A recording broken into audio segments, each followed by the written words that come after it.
Hey guys, what's up? I'm CJ and welcome back to my galaxy, and today we're talking Mean Girls. Because I know what I'm going to title this video and what the thumbnail is going to look like, I just wanted to preface this video by saying I would love to see other people's opinions on this movie. I'm open to anyone disagreeing with me as long as it's respectful in the comments as well. However, I have seen a lot of things on social media that has made me really angry at the reception of the Mean Girls the musical. So let's get into why that is. I also wanted to say I haven't seen the Broadway musical. I've heard a couple songs since this movie has come out. So I'm talking about this from the perspective of only seeing the movies. The way this video is going to be laid out, I am first going to be talking about Angourie Rice, and then I'm going to talk about Renee Rapp, and then I'm going to be talking about my opinion as a whole about the movie, just as like a little bit of a palate cleanser, so this video doesn't have to end on a really angry, really weird internet note. So the hate towards Angourie Rice for the Mean Girls movie, I've seen a couple things on this,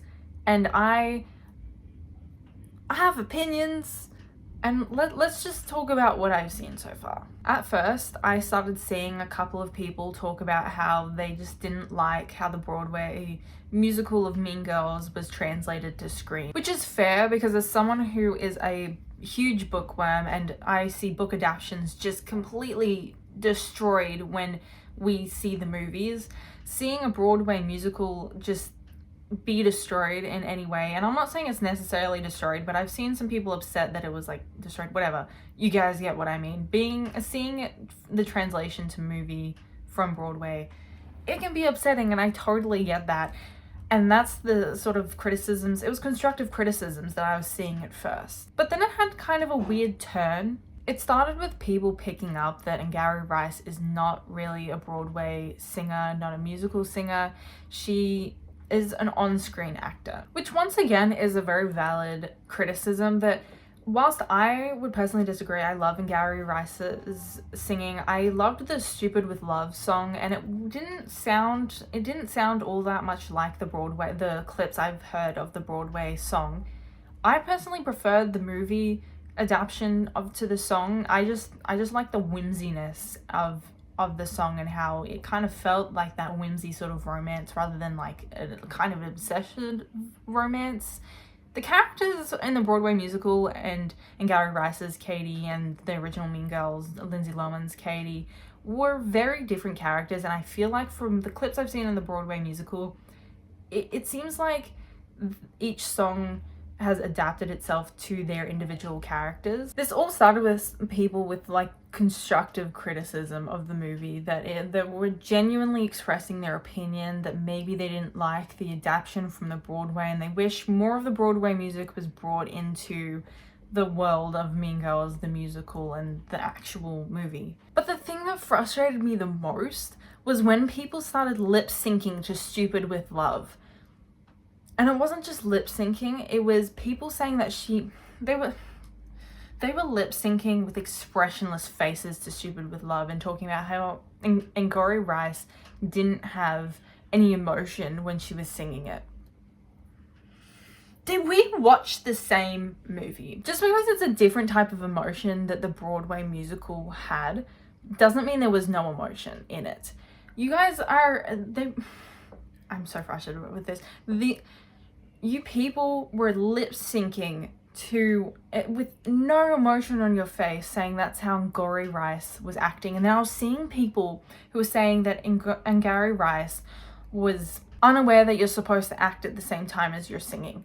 Once again, did we watch the same movie? She's an on-screen actor, and I don't believe she's been in theatre before. She's been in so much Australian TV. On-screen acting is very different to Broadway and theatre acting. It's a lot more mellowed out on screen, and that's what they had to do when translating it from Broadway to on-screen. She wasn't bad at acting on it. You were just expecting a Broadway musical in a film, which wasn't going to happen. And that brings us to present day. And I say present day like it wasn't just a week ago that I started seeing this stuff, but the internet moves fast. So I've started seeing recently in present day that people are starting to blame Angourie Rice's acting on her being Australian. What is that supposed to mean exactly? I don't know if the internet is trying to criticize Australian actors because of Angourie Rice, but Australian acting and Australian film is so much better than any Hollywood movie.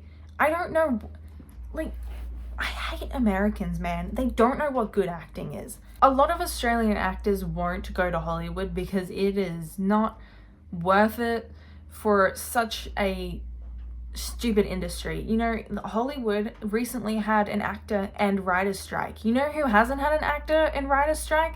The Australian film industry.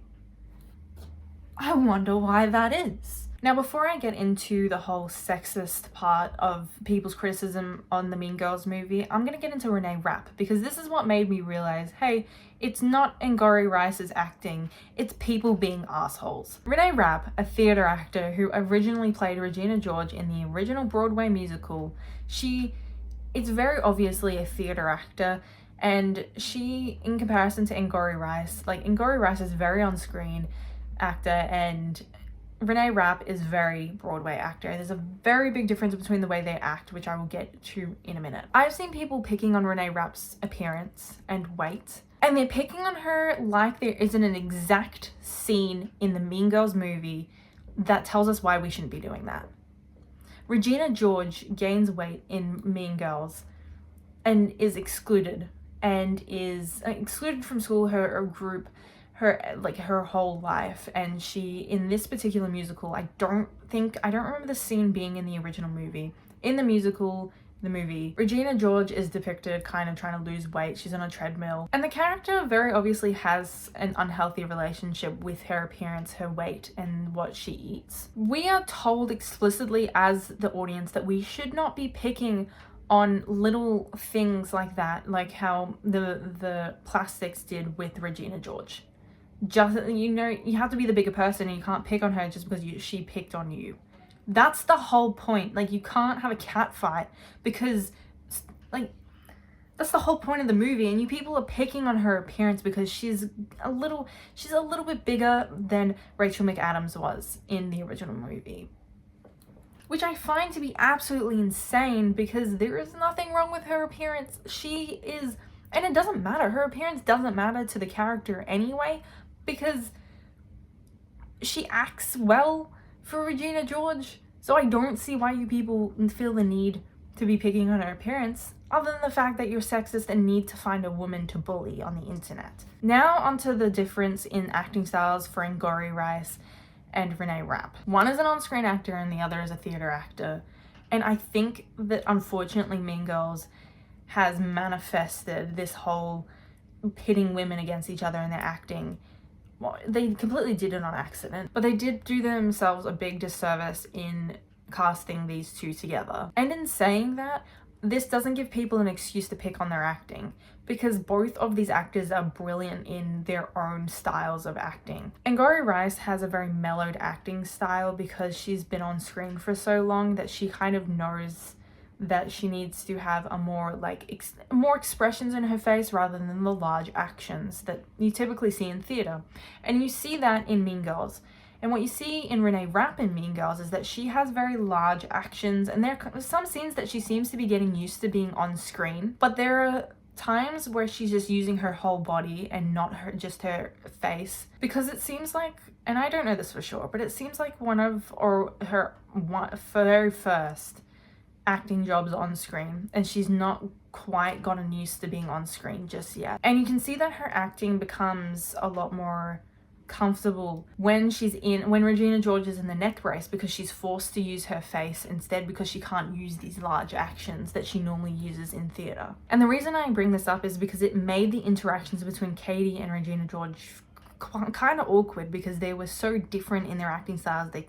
When I was watching it, it didn't feel like they were able to act off of each other quite as well as they could have if they had cast two Broadway actors or two typically on-screen actors. They had to commit to one or the other, and they didn't do that, and I think that's probably the biggest fault in the movie, in my personal opinion. If they desperately wanted Renee Rapp to be in the Mean Girls musical in the movie, they needed to be casting a Katie whose actor was also from Broadway, also from theatre, also a theatre actress. But if they had their hearts set on Angourie Rice being in it, then they needed to not cast Renee Rapp and cast someone who is more comfortable on screen. That's not to say either of them couldn't do theatre or on screen in the future. You know, I'd love to see Renee Rapp do another role on screen. I think she'd do quite well now that she's got a little bit more practice and she knows what she's getting herself into now. And I think that's what the internet has failed to see, is that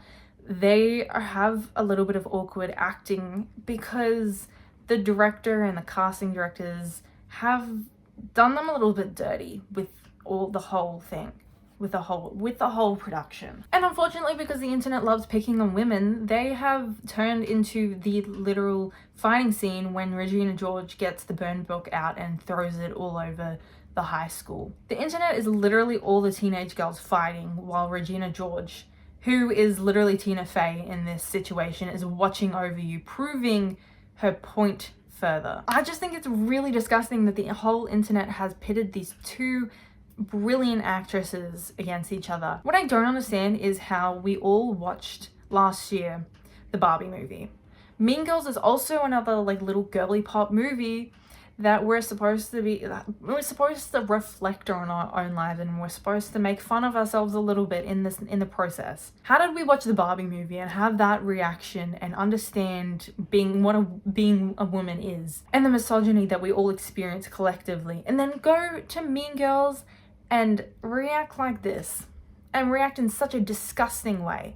I don't understand how we've managed to do that as a whole. How could we do that to these two brilliant actresses? And I'm not seeing anyone criticize any of the male casts. And yeah, there's less male characters because it's a girls' movie, but there are still male characters in this and nobody's criticizing them. And that's how I know this criticism of the movie is because people just want to pick on women. Now for a palate cleanser, I would like to say my genuine opinion of the movie, because the whole sexism thing, you know, at the one point in life as a woman, you just get to a point where you're like, do I have to keep dealing with this? Because I don't want to have to keep dealing with it. Let's just take a step back and realize we've all been through similar stuff.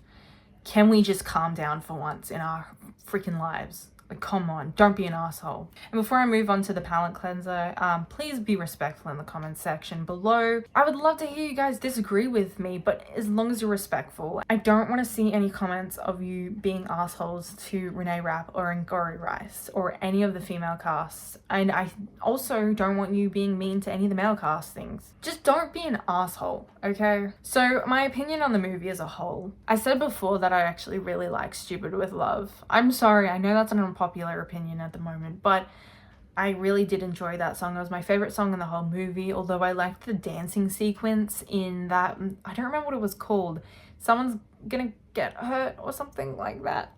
The Halloween dance sequence with Aaron Samuels and Regina George, that one, I really liked that. The dancing in that was just phenomenal, and whoever choreographed it and all the dancers who were in that scene, I can't imagine how long that would have taken to practice and get right, how many shots it took to get right. I would love to know how many shots it took to get that whole dance done, and how many clips are cut together to be able to get that all accurate. I loved that dance sequence. It was amazing. The one thing that I found a little bit weird was that they took out the character who was in wheelchair in the original movie. There was disability representation in the original movie, and they just took that out. To my knowledge, they took that out of this new musical, why? It was so well done in the original movie. I don't see why you had to take it out. It would have been so easy to just stick a wheelchair girl in the original, in this new one. Not the original. It wasn't the original. In this new movie, that's what I meant. But taking away one piece of representation, we added in another one, and that was Janice actually being gay. I believe Gretchen ended up with oh my god, Kevin G, that's what his name was. I was trying to remember it. Gretchen ended up with Kevin G, which I feel like works better. And then Janice being actually gay, I feel like that really worked in this movie. And it felt like it was a lot better. It felt like it made a lot more sense, and I don't know how to tell you how it made more sense, but it did. And I really appreciated that whole representation for Janice and made her character so much better. I loved it. I know a lot of people have been talking about the e.l.f. product placements. I personally didn't notice it until it was pointed out to me. So it's not as apparent as you guys are making it out to be. However, I get it. They could have been a little bit more subtle with it. So that's a fair criticism, to be honest. Loved the Lindsay Lohan cameo. The scene was a little bit awkward with her in it, but you know, who's gonna argue with Lindsay Lohan's cameo? You had to have it somewhere. And I think that was a good choice to put it in that position, in that scene. With the, I don't remember what it was called, but there was the math competition. I don't remember what it was called. I don't care about math. But it was a good choice. Some of the musical numbers I felt like didn't transition very well. The first time I noticed it was during the Meet the Plastics song, and I know I haven't heard the full song, which I probably should have listened to, but I thought it would have been better if they used the whole song.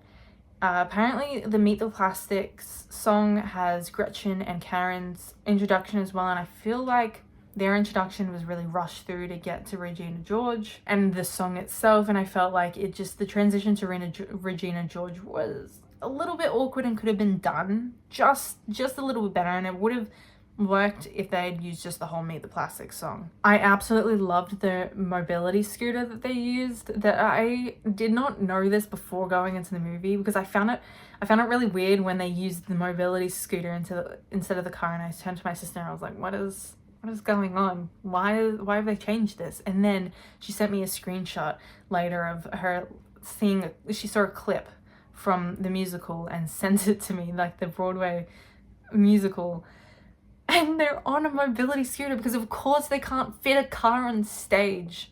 That was hilarious. I loved that they kept that specifically from the Broadway musical. I would not have had it any other way. Also, the math teacher and the principal were actually officially together in this movie. I loved that they progressed from the original movie. I loved that. And they talked a little bit about their life together. It was just like a throwaway line, and I don't remember exactly what the line was, but it was so heartwarming. It was so cute. Overall, Tina Fey, her writing is absolutely amazing. I was laughing throughout this entire movie, and I actually really loved this movie, and I hate that so many people decided to be idiots and criticize it in the same way that they did. We could have had a respectful conversation around it, that maybe like things could have been better here and things were really good here, but you could have left this part out, it could have added this part in. We could have had genuine, honest opinions about it without bringing in the hatred for women into it. And you guys had to ruin it like that. You know, internet, you're awful people, and you all need to detox from the internet. And yes, I realize I have to do that too, okay? I'm a little bit of a hypocrite. Anyway, I hope you guys enjoyed this video. If you did, please like and subscribe and comment down below what you thought of the movie. Once again, as long as it's respectful, please respectfully disagree with me. I am always willing to change my opinion if you guys bring up some good evidence. I would love to see it. I will be in the comment section down below responding to you guys. We'll have like a little healthy debate if you guys want to. Once again, I hope you guys enjoyed this video, but until the next one, I've been CJ, and I'll see you guys in the next video. Bye!